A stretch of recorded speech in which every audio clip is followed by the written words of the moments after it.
బయటకు పోతే చాలు బుడ్డపిల్లలు తింటారని చాక్లెట్లు కొనుక్కొని ఇంటికి తీసుకొని పోతున్నారా?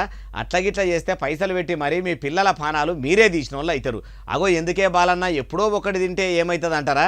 ఈ వీడియో చూడండి, చూసినాక ఏమంటారో కామెంట్లలో పెట్టుడే కాదు, చిన్నపిల్లలకు చిరుతిండి కోనిచ్చే ప్రతి అయ్య వాళ్ళకు షేరేదాకా షేర్ చేయిర్రి. తెలంగాణ గుండెకాయ హైదరాబాద్ పట్టణంలో ఉండే సీతారాం బాగుల కొందరు బట్టివాయిగాలు ఇట్లా ఖరాబైన నకిలీ చాక్లెట్లు తయారు చేసి అమ్ముతున్నారట.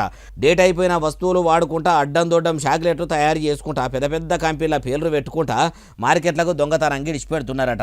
తెలువగా మంచి చాక్లెట్లు కదా అని పిల్లలకు కోనిచ్చినా కూడా పరిశాన్ అవుతారు పైలం.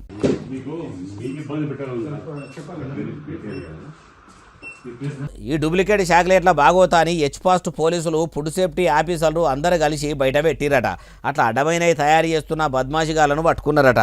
డూప్లికేట్ చాక్లెట్ల దందా చేస్తున్న కొండా కార్తీక్ అనేటోనే అరెస్ట్ చేసిరట. ప్రజలారా చూస్తుండ్రు కదా, చిన్నపిల్లలు తినే చాక్లెట్లు కూడా ఇట్లా డూప్లికేట్ వస్తున్నాయి, అవిటినే అమ్మిగా అలబడుతున్నారట. పిల్లలు మారాన్ చేస్తున్నారని గౌరవం చేసుకుంటా మీరు గడికి చాక్లెట్లు కోనిస్తారా అంటే మీ పిల్లల పానాలు మీరే తీసుకున్న వాళ్ళు అవుతారు. కన్నందుకు కడుపు కోత మిగుల్చుకున్న వాళ్ళు అవుతారు. మార్కెట్లో ఎవి ఒరిజినల్ ఎవి డూప్లికేట్ కూడా తెలియకుండా ఉన్నది కాబట్టి అడ్డమైన బయట తిండి బంధు పెడితే మీ పిల్లలు మీరు అందరూ మంచుకుంటారు అంటుండ్రు ఏ ముచ్చటిన్నోళ్ళు.